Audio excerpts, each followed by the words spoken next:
Hello guys, welcome back to channel. അപ്പോൾ ഇന്ന് നമ്മൾ കാണാൻ പോകുന്നത് when life gives you tangerine എന്ന ഒരു സൗത്ത് കൊറിയൻ ഡ്രാമയുടെ 9th എപ്പിസോഡാണ്.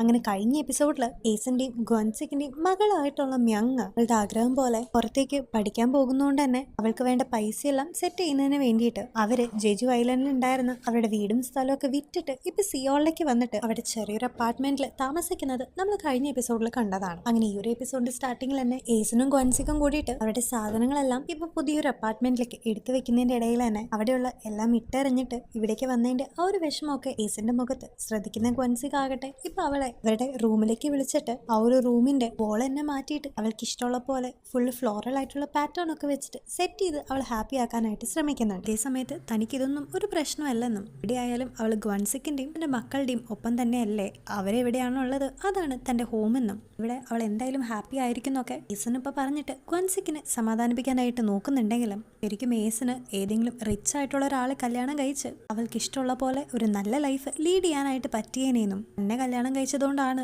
ഏസിന് ഇങ്ങനെ ജീവിക്കേണ്ടി വന്നതെന്നും ആലോചിച്ച് അതെല്ലാം പറഞ്ഞ് ഗ്വൻസിക്ക് ഇപ്പോൾ വിഷമിക്കുന്നുണ്ടെങ്കിലും ഗ്വൻസിക്ക് തന്റെ ജീവിതത്തിൽ ഉണ്ടായിട്ടുള്ള ഏറ്റവും വലിയൊരു ഭാഗ്യമാണെന്നും ബാക്കി എല്ലാവർക്കും തന്നെ ഇങ്ങനെ ഒരു ഹസ്ബൻഡ് ഇല്ലാത്തതുകൊണ്ട് അവളോട് അസൂയാണെന്നും മാത്രമല്ല അവൾക്ക് വേണ്ടി ഓൾഡ് ഫാഷൻഡ് ആയിട്ടുള്ള ഈ ഒരു വാൾപേപ്പർ കൊണ്ട് ആ ഒരു ചുമരിൽ ഒട്ടിച്ചതിന് ഗ്വൻസിക്കിനെ ഇപ്പൊ അവള് കളിയാക്കുന്ന പോലും ചെയ്യുന്നുണ്ട്. അങ്ങനെ അതിനുശേഷം അവള് നേരെ തന്നെ അവള് ആന്റിമാരുടെ ഒപ്പം വർക്ക് ചെയ്തിട്ടുണ്ടായിരുന്ന അവൾ തന്നെ വാങ്ങിച്ച ആ ഒരു കടയിലേക്ക് ചെന്നിട്ട് ഒരു കട തന്നെ ആന്റിമാർക്ക് വിട്ടുകൊടുത്തിട്ട് അവളുടെ സാധനങ്ങളെല്ലാം എടുത്തിട്ട് അവൾ ആ ഒരു കടയിൽ നിന്ന് ഇറങ്ങാൻ നിൽക്കുന്ന സമയത്ത് അവളുടെ രണ്ടാമത്തെ മകനായിട്ടുള്ള ഊനിയങ് ഇപ്പൊ അങ്ങോട്ടേക്ക് വന്നിട്ട് എന്റെ കയ്യിലുണ്ടായിരുന്ന ഒരു ബോൾ എറിഞ്ഞ് അവിടെ ഉണ്ടായിരുന്ന ഒരു ക്ലോക്ക് അറിയാതെ പൊട്ടിക്കുന്നുണ്ട്. ഇത് കണ്ടിട്ട് ദേഷ്യം വന്ന ഏസൻ പെട്ടെന്ന് അവനെ ചീത്ത പറയുന്നുണ്ടെങ്കിലും കുറച്ച് നേരം കഴിയുമ്പോഴാണ് അവൾക്ക് ഇരിക്കാനുള്ള ചെയർ കുറച്ചുകൂടി കംഫർട്ടബിൾ ആക്കാനായിട്ടാണ് അവനിപ്പോൾ ആ ഒരു ബോൾ തന്നെ കൊണ്ടുവന്നത് എന്ന് അവൾ കാണുമ്പോൾ അവൾ എപ്പോഴും എങ്ങനെ കൂടുതലായിട്ട് ശ്രദ്ധിക്കാറുള്ളതും എന്നാൽ ഊയങ്ങനെ വേണ്ടത്ര രീതിയിൽ മനസ്സിലാക്കാത്തതുകൊണ്ടും അവൾക്കിപ്പോൾ അവളോട് തന്നെ എന്തോ പോലെ തോന്നുന്നുണ്ട്. ഇത് കാണുമ്പോൾ അവളുടെ ഒപ്പം ഉണ്ടായിരുന്ന ഒരു ലേഡി ചിലപ്പോൾ നമ്മൾ പാരന്റ്സ് അങ്ങനെ പെരുമാറാറുണ്ടെന്നും അത് കുഴപ്പമില്ലെന്നും പക്ഷെ കാര്യങ്ങളൊക്കെ മനസ്സിലാക്കി എല്ലാം ക്ലിയർ ചെയ്താൽ മതിയെന്നും അവളുടെ അടുത്ത് പറഞ്ഞ് അപ്പോൾ സമാധാനിപ്പിക്കുന്നുണ്ട്.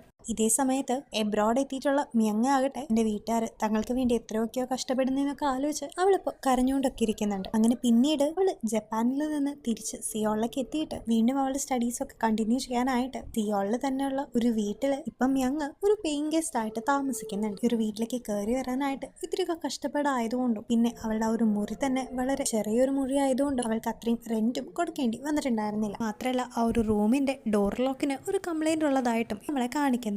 സമയത്ത് ഈസന്റെ വീട്ടിൽ കാണിക്കുകയാണെങ്കിൽ ഉയങ്ങാകട്ടെ അവന്റെ റൂമെല്ലാം ഇപ്പൊ അടച്ചു പൂട്ടിയെന്ന് ആരും ഇതിന്റെ ഉള്ളിലേക്ക് വരരുതെന്ന് അവിടെ നോട്ടൊക്കെ എഴുതി വെച്ചിരിക്കുന്ന കണ്ടിട്ട് ഈസനിപ്പോ ആ ഒരു ഡോറിന്റെ അടുത്തേക്കൊക്കെ പോകുമ്പോൾ അവൻ ആരോടും മിണ്ടാതിരിക്കാനായിട്ട് പറയുന്നത് നമ്മളെ കേൾപ്പിക്കുന്നുണ്ട്. ഇതേ സമയത്ത് അത് തല്ലുകൂടി വീട്ടിൽ നിന്ന് ഇറങ്ങിയിട്ടുള്ള ഒരു ഫ്രണ്ട് ആയിരിക്കും എന്ന് വിചാരിച്ച് ഈസനിപ്പോ ആ ഒരു ഫ്രണ്ടിന്റെ പാരന്റ്സിനെ വിളിച്ചിട്ട് തന്റെ മകൻ ഊയങ്ങിന്റെ ഒപ്പം ഉണ്ടാവുമെന്ന് പറയുന്നുണ്ട്. പക്ഷെ പിന്നീട് വന്നിട്ട് അവന്റെ റൂമിൽ ഫുള്ള് നോക്കുന്നുണ്ടെങ്കിലും അവിടെ ആരെയും കാണാത്ത രീതിയിൽ ഊയങ് ആരെയോ ഒളിപ്പിച്ച് വെച്ചിട്ടുണ്ട്. ഇത് ഏസിന് മനസ്സിലാക്കിയിട്ട് തന്നെ പിന്നീട് ഗ്വൻസിക്ക് വരുമ്പോൾ ഈ കാര്യങ്ങളൊക്കെ ഗ്വൻസിക്കിന്റെ അടുത്ത് പറയുമ്പോൾ ഇപ്പൊ തന്നെ അവന്റെ റൂം ചെക്ക് ചെയ്യണമെന്ന് ഗ്വൻസിക്കും ആവശ്യപ്പെടുന്നുണ്ട്. അതേ സമയത്ത് മിയോങ് ആകട്ടെ റൂമിലിരുന്ന് പഠിച്ചുകൊണ്ടിരിക്കെ തന്നെ ഒരു അപ്പാർട്ട്മെന്റിന്റെ ഓണർ അവിടേക്ക് വന്നിട്ട് തന്റെ വീട്ടിലത്തെ കീ അവിടെ ഇല്ലാത്തതായിട്ട് മനസ്സിലാക്കി തലതെറിച്ച അയാളുടെ മകൾ തന്നെയായിരിക്കും ഇവിടേക്ക് വന്ന് ആ ഒരു കീ എടുത്തേന്ന് ഉറപ്പിച്ചിട്ട് ഒരു ലാൻഡ് ലോഡ് ഇപ്പോൾ ഒരു വീട്ടിലേക്ക് കയറാൻ നിൽക്കുന്ന സമയത്ത് പെട്ടെന്ന് അവളുടെ ഡോറുമേ ആരോ വന്നിട്ട് അവളുടെ പെർമിഷൻ പോലും ഇല്ലാതെ പെട്ടെന്ന് അകത്തേക്ക് കയറാനായിട്ട് ട്രൈ ചെയ്യുമ്പോൾ അത് കണ്ട് ആദ്യം അവളൊന്ന് പാനിക് ആവുന്നുണ്ടെങ്കിലും പിന്നീടാണ് ആ ഒരു ലാൻഡ് ലോഡിന്റെ മകള് അവരുടെ ആ ഒരു വീട്ടിലേക്ക് അവളുടെ ബോയ് ഫ്രണ്ടിനെ വിളിച്ചു കയറ്റി കൊണ്ടുവന്നതും ഇനി ഇതെങ്ങാനും ആ ഒരു ലാൻഡ് ലോഡ് അറിഞ്ഞ സീനാവെന്ന് വിചാരിച്ചിട്ട് അവളാകട്ടെ ഇപ്പൊ അവരുടെ ബോയ് ഫ്രണ്ടിനെ നമ്മുടെ മ്യങ്ങിന്റെ റൂമിൽ ഒളിപ്പിക്കാനായിട്ട് ട്രൈ ചെയ്യുന്നുണ്ട്. അങ്ങനെ ആ ഒരു ലാൻഡ് ലോഡിന്റെ മകള് ഇങ്ങനെ റിക്വസ്റ്റ് ചെയ്യുമ്പോൾ ഹെൽപ്ലെസ് ആയിട്ടുള്ള മ്യങ് അവളുടെ ബോയ് ഫ്രണ്ടിനെ മ്യങ്ങിന്റെ റൂമിൽ ഒളിപ്പിക്കാനായിട്ട് റെഡി ആകുന്നുണ്ട്. അതേ സമയത്തേക്ക് തന്നെ അവിടേക്ക് ആ ഒരു ലാൻഡ് ഓണർ ഒക്കെ വന്നിട്ട് തന്റെ മകൾ ഇവിടെ എത്തിയതായിട്ടും ഇപ്പോഴും മ്യങ്ങിന്റെ റൂമിനെ ചുറ്റിപ്പറ്റി നിന്ന് വളരെ സ്ട്രേഞ്ച് ആയിട്ട് ആക്ട് ചെയ്യുന്നതും കാണുമ്പോൾ ഇപ്പൊ ആ ഒരു ലാൻഡ് ലോഡ് ആ ഒരു റൂം ഫുള്ള് നന്നായി തന്നെ സെർച്ച് ചെയ്യുന്നുണ്ടെങ്കിലും ഒരു സമയത്ത് മ്യങ് ഒരു എക്സ്ക്യൂസുകളൊക്കെ പറഞ്ഞിട്ട് ഒരു കബേർഡിന്റെ ഉള്ളിൽ തന്റെ അണ്ടർവെയേഴ്സ് ഒക്കെ ഉണ്ടെന്നും അതുകൊണ്ട് അത് തുറക്കാനായിട്ട് പാടില്ലെന്നും ആ ഒരു ലാൻഡ് ലോഡിന്റെ അടുത്ത് പറയുന്നുണ്ടെങ്കിലും ഏറ്റവും അവസാനം അയാൾ ആ ഒരു കാര്യങ്ങളൊക്കെ മനസ്സിലാക്കിയിട്ട് അവരോട് ഒളിച്ചിരിക്കാണ്ട് റൂമിന്റെ വെളിയിൽ വെളിയിലേക്ക് വരാൻ പറയുമ്പോൾ അയോടെ പിടികൂടിയതുകൊണ്ട് തന്നെ വേറെ ഓപ്ഷൻസ് ഒന്നും ഇല്ലാത്തതുകൊണ്ട് ഗൂയങ് എന്ന ആ ഒരു ലാൻഡ് ഓണറുടെ മകളുടെ ബോയ് ഫ്രണ്ട് പുറത്തേക്ക് വരുന്നുണ്ട്. സമയത്ത് എന്റെ ഏസനും ഗ്വൻസിക്കും കൂടിയിട്ട് യൂനിയങ് ആരെയാണ് ഒളിപ്പിച്ചു വെച്ചെന്ന് അറിയാൻ വേണ്ടിയിട്ട്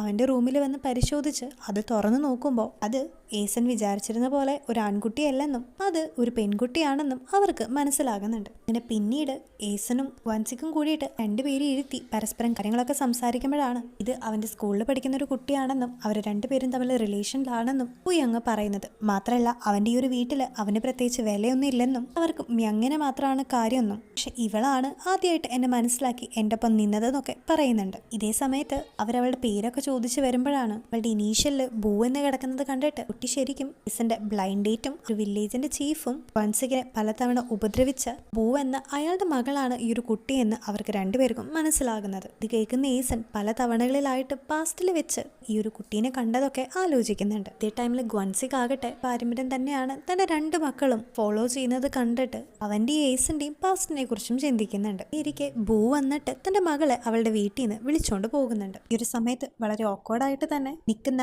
എല്ലാവരെയും നമുക്ക് കാണാം. ഇതേ സമയത്ത് തന്നെ മ്യങ് ആകട്ടെ ഓൾറെഡി അവൾ എബ്രോഡൊക്കെ പോയി പഠിച്ചു വന്നപ്പോൾ പാരന്റ്സിന് ഉണ്ടാക്കിയ ചെലവ് കൊണ്ടും ഇനി അവളുടെ സ്റ്റഡീസിന് വേണ്ട ചെലവ് കൊണ്ടും എങ്ങനെയെങ്കിലും കുറച്ച് പൈസയൊക്കെ കിട്ടുന്നതിന് വേണ്ടിയിട്ട് പാർട്ട് ടൈം ജോബുകളെല്ലാം അന്വേഷിച്ചുകൊണ്ടിരിക്കെ ഒരു ദിവസം വളരെ കോയിൻസിഡൻസ് ആയിട്ട് ഈ ഗോയങ് എന്ന അവളുടെ ലാൻഡ് ഓണറിന്റെ മകളുടെ ബോയ് ഫ്രണ്ടിനെ മീറ്റ് ചെയ്യുന്നുണ്ട്. അങ്ങനെ വീണ്ടും അവർ പരസ്പരം കണ്ട് പരിചയപ്പെടുമ്പോൾ മ്യങ് തനിക്ക് ഇങ്ങനെ ജോലി നോക്കുന്ന കാര്യങ്ങളൊക്കെ അവന്റെ അടുത്ത് പറയുമ്പോൾ ഇനിയിപ്പോ കറന്റ് വർക്ക് ചെയ്തുകൊണ്ടിരിക്കുന്ന ഒരു തിയേറ്ററിന്റെ കാര്യം അവൻ പറയുന്നുണ്ട്. അങ്ങനെ പിന്നീട് നമ്മൾ കാണുന്നത് ഈ ഗോയങ് വർക്ക് ചെയ്തുകൊണ്ടിരിക്കുന്ന തിയേറ്ററിൽ ടിക്കറ്റുകളെല്ലാം എടുത്തു കൊടുക്കുന്ന ഒരു സ്റ്റാഫായിട്ട് നമ്മുടെ മ്യങ്ങിന് ജോലി കിട്ടി അവൾ അവിടെ ഇരിക്കുന്നതാണ്. അതേസമയത്ത് ഒരു തിയേറ്ററിൽ വരുന്ന ഓരോ സിനിമാസിന്റെയും പിക്ചേഴ്സും ഒക്കെ വളരെ ക്രിയേറ്റീവായിട്ട് വരച്ചു കൊടുക്കുന്ന ഒരു ജോലിയായിരുന്നു ഗോയങ്ങും ചെയ്തുകൊണ്ടിരുന്നത്. അങ്ങനെ ഒരു ദിവസം മ്യങ് അവളുടെ വർക്ക് പോലെ കസ്റ്റമേഴ്സിന് ടിക്കറ്റുകളെല്ലാം എടുത്തു കൊടുക്കുന്നതിന്റെ ഇടയിൽ ഒരു കസ്റ്റമർ വന്ന് അവളെ വളരെയധികം ഇറിറ്റേറ്റ് ചെയ്യണത് നമുക്ക് കാണാം. തൊട്ട് പിന്നാലെ തന്നെ ഒരു കസ്റ്റമർ അവളുടെ ഒപ്പം ഒരു സിനിമ കാണാനായിട്ട് തനിക്ക് ആഗ്രഹമുണ്ടെന്ന് പറഞ്ഞ് രണ്ടുപേരുടെ ടിക്കറ്റ്സ് എടുത്തിട്ട് ഇതിനു വേണ്ട പൈസ കൊടുക്കുന്ന സമയത്ത് അതിന്റെ ഒപ്പം ഒരു റിങ്ങും കൂടി അവൾക്ക് കൊടുക്കുന്നുണ്ട്. ഇത് കാണുന്ന അവള് പെട്ടെന്ന് തന്നെ ഒരു കൗണ്ടറിൽ നിന്ന് എഴുന്നേറ്റ് വേഗം തന്നെ ആ ഒരു തിയേറ്ററിലേക്ക് ചെല്ലുന്നുണ്ട്. അതേ സമയത്ത്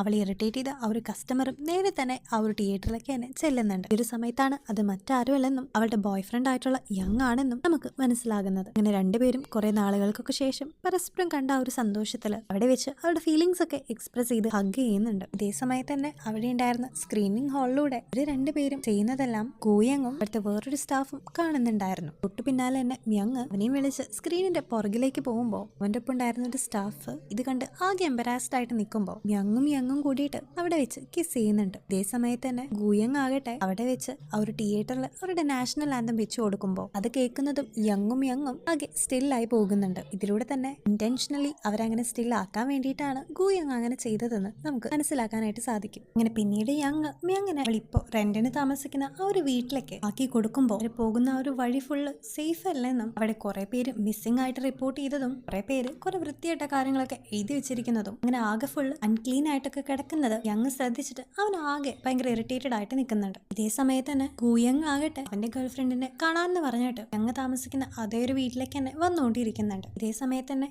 ഇത്രയും അൺസേഫ് ആയിട്ട് ഒരു സ്ഥലത്ത് ഇത്രയും വൃത്തികെട്ട നൈബർഹുഡ് ഒക്കെ ഉള്ള സ്ഥലത്ത് നീ എങ്ങനെ താമസിക്കാനാണെന്നും ഇവിടം വിട്ട് നീ എന്റെ അടുത്തേക്ക് വന്ന് നമുക്ക് രണ്ടുപേർക്കും ഒരുമിച്ച് എന്റെ അപ്പാർട്ട്മെന്റ് താമസിക്കാന്നൊക്കെ യങ് അപ്പം യങ്ങിന്റെ അടുത്ത് പറയുന്നുണ്ടെങ്കിലും യങ്ങിന്റെ അമ്മയ്ക്ക് ഓൾറെഡി നമ്മുടെ മ്യങ്ങിനെ ഇഷ്ടമല്ലാത്തതുകൊണ്ട് അത് യങ്ങിന്റെ അപ്പാർട്ട്മെന്റ് അല്ലെന്നും അവന്റെ അമ്മയുടെ അപ്പാർട്ട്മെന്റ് ആണെന്നും അറിയായിരുന്ന മ്യങ് ആകട്ടെ ഇപ്പൊ അത് റിജക്ട് ചെയ്തിട്ട് തനിക്ക് ഒരു നൈബർഹുഡ് ഇഷ്ടമാണെന്നും ഇവിടെ നല്ല ഫുഡൊക്കെ കിട്ടുമെന്ന് പറഞ്ഞ് അവൾ അവിടെ തന്നെ താമസിക്കാനായിട്ട് തീരുമാനിക്കുന്നുണ്ട്. മാത്രമല്ല അവൻ ഇത്തിരി ഹൈ ക്ലാസ് ആയിട്ടുള്ള ഒരു ടീം ആയതുകൊണ്ട് ഇതൊക്കെ കണ്ട് അവളിങ്ങനെ ഡിസ്ക്രിമിനേറ്റ് ചെയ്യുന്ന പോലെ അവൾക്ക് തോന്നിയതുകൊണ്ട് തന്നെ തന്റെ ദേഷ്യത്തിൽ ഇനി തന്റെ പുറകെ വരണ്ടെന്ന് പറഞ്ഞ് അവള് ദേഷ്യത്തോടെ തന്നെ അവിടെ നിന്ന് പോകുന്നുണ്ട്. അങ്ങനെ അതിനെല്ലാം ശേഷം മ്യങ് ഒരു ദിവസം ഇവിടെ കോവർക്കർ പറഞ്ഞതനുസരിച്ച് ഗൂയങ്ങിന് ഫുഡൊക്കെ കൊണ്ടു ചെല്ലാനായിട്ട് യങ് പോകുന്ന സമയത്ത് അവിടെയുള്ള അവൻ വരച്ചിട്ടുണ്ടായിരുന്ന പിക്ചേഴ്സ് ഒക്കെ നോക്കിയിട്ട് ആകെ അതിശയിച്ച് നിൽക്കുന്നുണ്ട് മ്യങ്. പക്ഷെ ഈ ഒരു സമയത്ത് തന്നെയാണ് ഗൂയങ്ങും അവന്റെ ഗേൾഫ്രണ്ടും കൂടി അവിടേക്ക് കയറി വന്നിട്ട് അവന്റെ ഗേൾഫ്രണ്ട് ആകട്ടെ ഇത്രയും വലിയ ഒരു ആർട്ടിസ്റ്റ് ആയിട്ടും എന്തുകൊണ്ടാണ് നീ വേണ്ടത്ര പണമൊന്നും ഉണ്ടാക്കിയതെന്നും ഇങ്ങനെയുള്ള ഒരാളെ ഞാൻ എങ്ങനെ കല്യാണം കഴിക്കുന്നൊക്കെ പറഞ്ഞ് അവനെ തേക്കാനായിട്ട് നിൽക്കുന്നുണ്ട്. ഈ ഒരു സമയത്ത് ഗൂയങ് ആകട്ടെ അല്ലെങ്കിലും അവളുടെ ഒപ്പം ഉള്ള ഒരു റിലേഷൻഷിപ്പിൽ തനിക്ക് താല്പര്യമില്ലെന്നും കാരണം അവനുമായിട്ടുള്ള റിലേഷൻഷിപ്പിന്റെ ഇടയിൽ തന്നെ അവള് എത്രമാത്രം ബ്ലൈൻഡ് ഡേറ്റിനൊക്കെ പോയി എന്നൊക്കെ ചോദിച്ച് അവരെ രണ്ടുപേരും പേഴ്സണലായിട്ട് ഇങ്ങനെ സംസാരിക്കുന്നതിന്റെ ഇടയിൽ ഗൂയങ്ങിന് ഫുഡ് കൊടുക്കാനായിട്ട് വന്ന മ്യങ്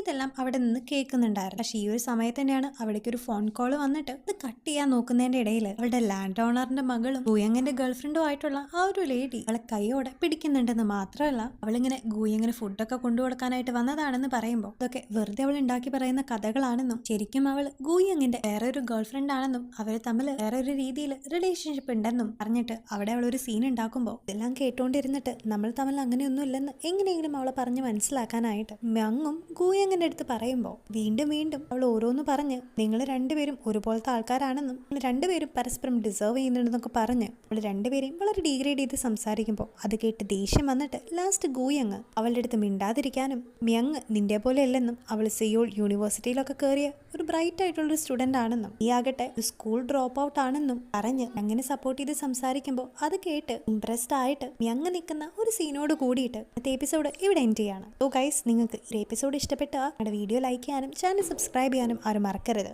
സോ നമ്മുടെ ഏസന്റെയും ഗ്വൻസിക്കിന്റെ ആ ഒരു പാരമ്പര്യം അവരുടെ മക്കളും കാത്തു സൂക്ഷിക്കുമെന്നും ഇത് നടക്കുമെന്നൊക്കെ ഇനി വരുന്ന എപ്പിസോഡിൽ കൂടെ നമുക്ക് കാണാം. അപ്പോൾ അതുവരെ ടേക്ക് കെയർ ആൻഡ് ബൈ.